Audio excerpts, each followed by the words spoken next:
Everything was perfect until he showed up. My life, my plans, my carefully built world shattered in an instant. What started as a simple encounter turned into a storm I never saw coming. This is the story of how one person changed everything. Welcome to today's story. I've noticed that you've watched my stories a few times but haven't subscribed to the channel yet. I'd really appreciate it if you could help me reach 1,000 subscribers soon. It's a huge motivation for me to keep bringing you more engaging and heartfelt stories.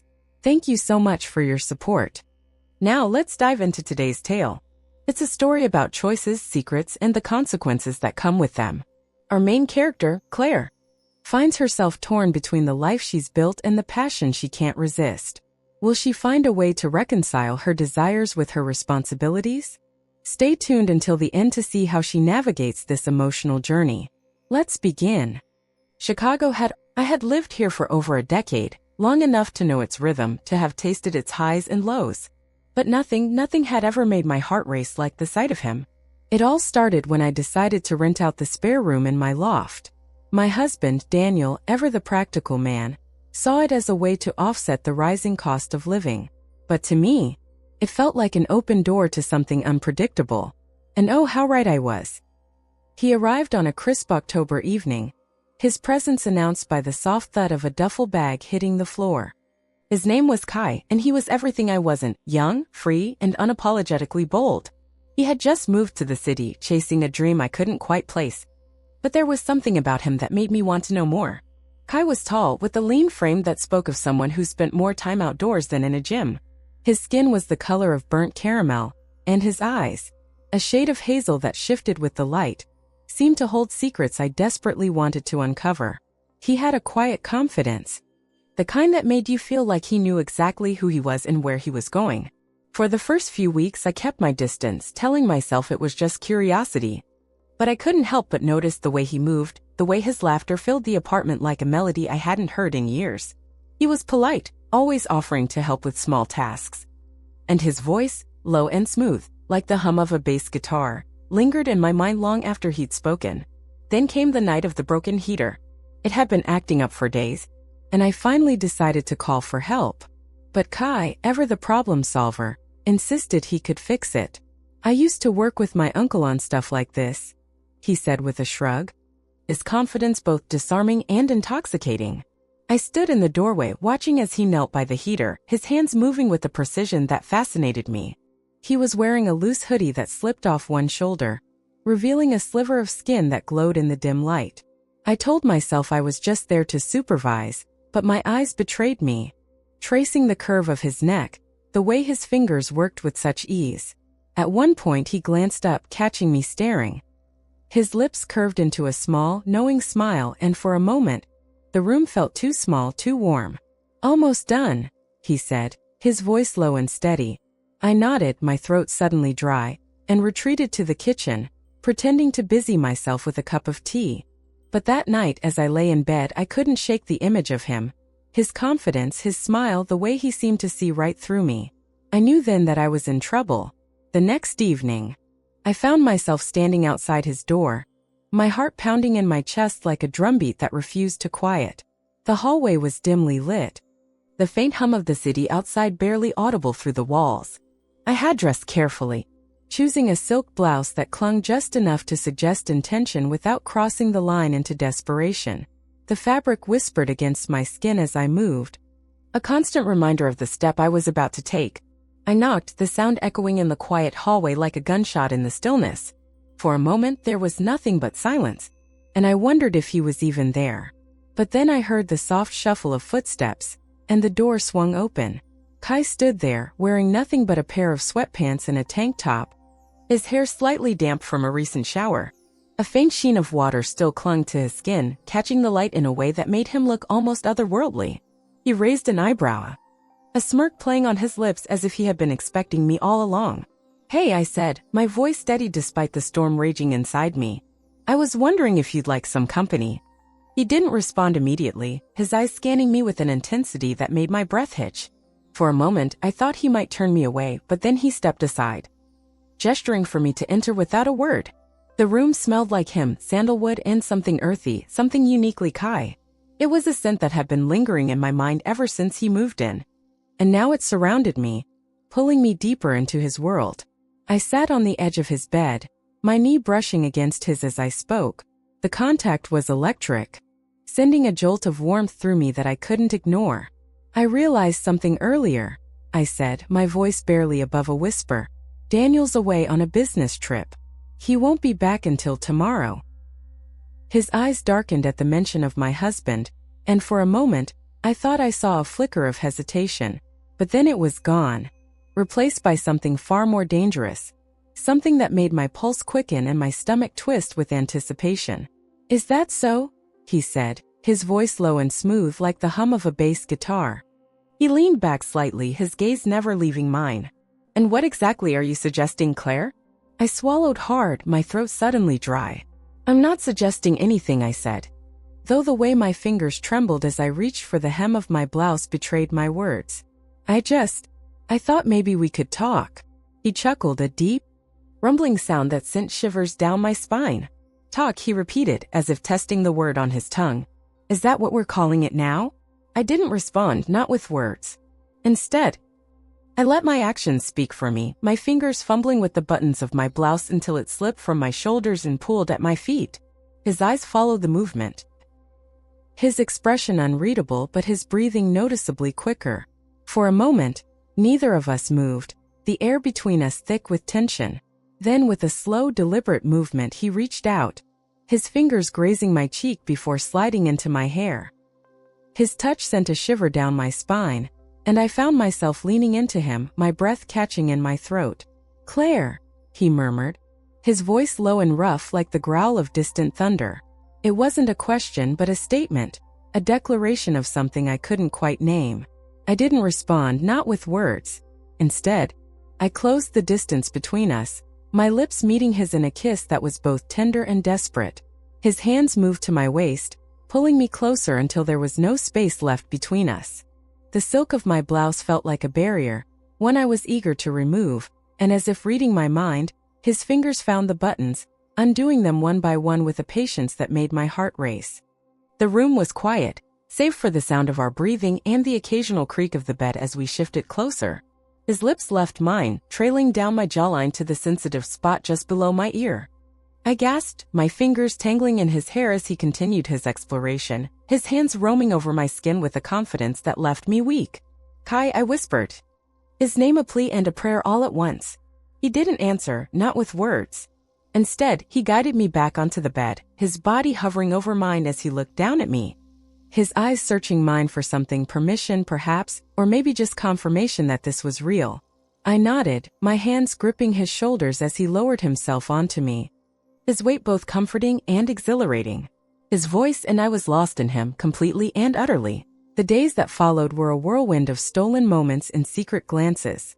Kai and I fell into a rhythm, our encounters becoming more frequent, more intense. It was as if we were both chasing something we couldn't name but couldn't live without. The city outside seemed to fade into the background, its noise and chaos replaced by the quiet hum of our shared world.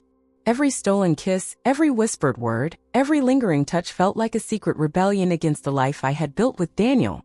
And yet, with each passing day, the weight of that rebellion grew heavier, pressing down on my chest until I could barely breathe. One evening, as we lay tangled in his sheets, the room bathed in the soft glow of the city lights filtering through the blinds, Kai turned to me, his expression serious. His hand traced idle patterns on my arm, but his eyes were distant, lost in thought. What are we doing, Claire? He asked, his voice barely above a whisper. The question hung in the air between us, heavy and unrelenting. I hesitated, my heart pounding in my chest like a drumbeat that refused to quiet. I had asked myself the same question 1,000 times, but hearing it from him made it feel more real, more urgent. I don't know, I admitted, my voice trembling. But I don't want to stop. He nodded, his eyes searching mine as if looking for something. An answer, a sign, a way out. But there was no way out. Not for either of us. We were in too deep, caught in a current that was pulling us further and further from the shore. Neither do I, he said finally, his voice low and steady. But we can't keep pretending this is just fun. It's more than that, and you know it. I did know it. I had known it from the moment I first stood outside his door, my heart racing and my hands trembling, but admitting it out loud felt like stepping off a cliff, like giving voice to something that could never be taken back. "What do you want from me, Kai?" I asked, my voice barely above a whisper. He was silent for a long moment, his hand stilling on my arm. Then with a sigh, he sat up, running a hand through his hair. "I don't know," he admitted. "But I know I can't keep doing this if it's just this. If it's just sneaking around, hiding from your husband, pretending like this isn't real." His words hit me like a punch to the gut, and I felt the familiar ache of guilt settle in my chest. I wanted to tell him that it was real, that he was real, but the words caught in my throat. "I don't know what to do," I said finally, my voice breaking. "I don't know how to fix this." He turned to me then, his eyes dark and intense. "You don't have to fix it," he said softly. "You just have to decide what you want. And then you have to fight for it." His words lingered in the air between us, heavy with meaning. I wanted to tell him that I would fight for him, that I would choose him. But the thought of leaving Daniel, of appending the life I had built, was too much to bear. Instead, I reached for him, my fingers brushing against his cheek. "I don't want to lose you," I whispered. He caught my hand, his grip firm but gentle. "You won't," he said, his voice steady. "But you can't keep living like this, Claire. You can't keep pretending like you're not torn in two." His words cut through me like a knife, and I felt the tears welling up in my eyes. He was right, I was torn, pulled in two different directions by the life I had and the life I wanted. And no matter how much I tried to ignore it, the weight of that divide was crushing me. We lay there in silence for what felt like hours, the city outside continuing its relentless hum. And as the first light of dawn crept through the blinds, I knew one thing for certain: this wasn't going to be the last time. But it couldn't go on like this forever. Something had to give. But as the weeks turned into months, the weight of our secret began to take its toll. What had started as a thrilling escape from the monotony of my life with Daniel had become a heavy chain around my neck, pulling me deeper into a sea of guilt and fear. Every stolen moment with Kai, every whispered promise, every lingering touch, it all felt like a betrayal, not just of Daniel, but of the life I had built, the person I thought I was.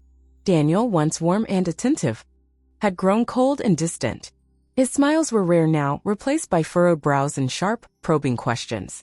He had always been perceptive, but I had underestimated just how much. The cracks in my facade were beginning to show, and I could feel the walls closing in around me. I found myself lying more often, weaving a web of deceit that grew more tangled with each passing day. I told myself it was necessary, that I was protecting him, protecting us. But deep down I knew the truth. I was protecting myself. I was terrified of losing him, of losing the life we had built together. But I was equally terrified of losing Kai, of giving up the one thing that made me feel alive. One night, as I stood in the kitchen, the soft hum of the refrigerator the only sound in the otherwise silent house, Daniel confronted me. He had been quiet all evening, his eyes following me with an intensity that made my skin crawl. I had tried to brush it off, to convince myself that I was imagining things, but the tension between us was palpable, a storm waiting to break. "Who is he, Claire?" he demanded, his voice trembling with anger. The question hit me like a punch to the gut, and for a moment, I couldn't breathe. My heart pounded in my chest, the sound deafening in the silence of the kitchen. I froze, my mind racing as I tried to come up with a response, an excuse, anything. "I don't know what you're talking about," I lied, my voice barely above a whisper. But the look in his eyes told me he didn't believe me. There was a hardness there, a coldness that I had never seen before. It was as if the man I had married, the man I had loved, had been replaced by a stranger. "Don't lie to me," he said, his voice low and dangerous. "I'm not stupid, Claire. I've seen the way you've been acting, the way you've been sneaking around. Who is he?" I opened my mouth to respond, but no words came out. What could I say? How could I explain the unexplainable? The truth was a tangled mess of emotions and desires, a story I couldn't even begin to unravel, let alone share with him. "It's not what you think," I said finally, my voice trembling. "Then tell me what it is," he shot back, his eyes blazing with anger. "Because from where I'm standing it looks like you've been lying to me, sneaking around behind my back. And I want to know why." His words cut through me like a knife, and I felt the tears welling up in my eyes. I wanted to tell him the truth, to explain everything, but the words caught in my throat. How could I tell him that I had fallen for someone else? That I had betrayed him in the worst possible way? I'm sorry, I whispered, my voice breaking. I never meant to hurt you.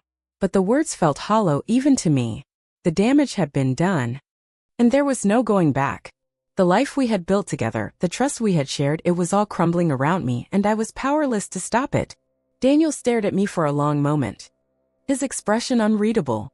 Then with a sigh he turned and walked away, leaving me standing alone in the kitchen, the weight of my guilt pressing down on me like a physical force. In the end, it was Kai who ended it. This isn't healthy, Claire, he said one evening, his voice filled with regret. We're hurting people who don't deserve it.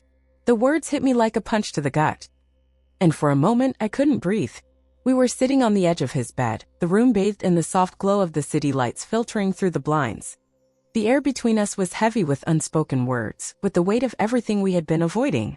I wanted to argue, to tell him that what we had was worth the pain, that the stolen moments, the whispered promises, the nights tangled in each other's arms, they were worth the guilt, the fear, the lies. But deep down I knew he was right. I don't want to lose you, I whispered, my voice breaking. He reached out, his hand brushing against my cheek. You're not losing me, he said softly. You're letting go of something that was never meant to be. And maybe, just maybe, that's what we both need. His words lingered in the air between us, heavy with meaning. I wanted to tell him that I would fight for him, that I would choose him, but the thought of leaving Daniel, of appending the life I had built, was too much to bear. Instead, I reached for him, my fingers brushing against his cheek. I don't want to lose you, I whispered. He caught my hand, his grip firm but gentle. You won't, he said, his voice steady. But you can't keep living like this, Claire. You can't keep pretending like you're not torn in two. His words cut through me like a knife, and I felt the tears welling up in my eyes. He was right, I was torn, pulled in two different directions by the life I had and the life I wanted. And no matter how much I tried to ignore it, the weight of that divide was crushing me. We lay there in silence for what felt like hours, the city outside continuing its relentless hum. And as the first light of dawn crept through the blinds, I knew one thing for certain. This wasn't going to be the last time. But it couldn't go on like this forever. Something had to give. And that's the end of today's story. What do you think? Did Claire make the right choice? Could you see yourself in her shoes, torn between passion and responsibility? I'd love to hear your thoughts. Leave a comment below sharing your feelings, opinions, or even your own experiences. Don't forget to hit the like button if you enjoyed the story and subscribe to the channel so you won't miss the next tale. Your support means the world to me and keeps me motivated to bring you more heartfelt stories. Thank you for listening until the very end. Until next time.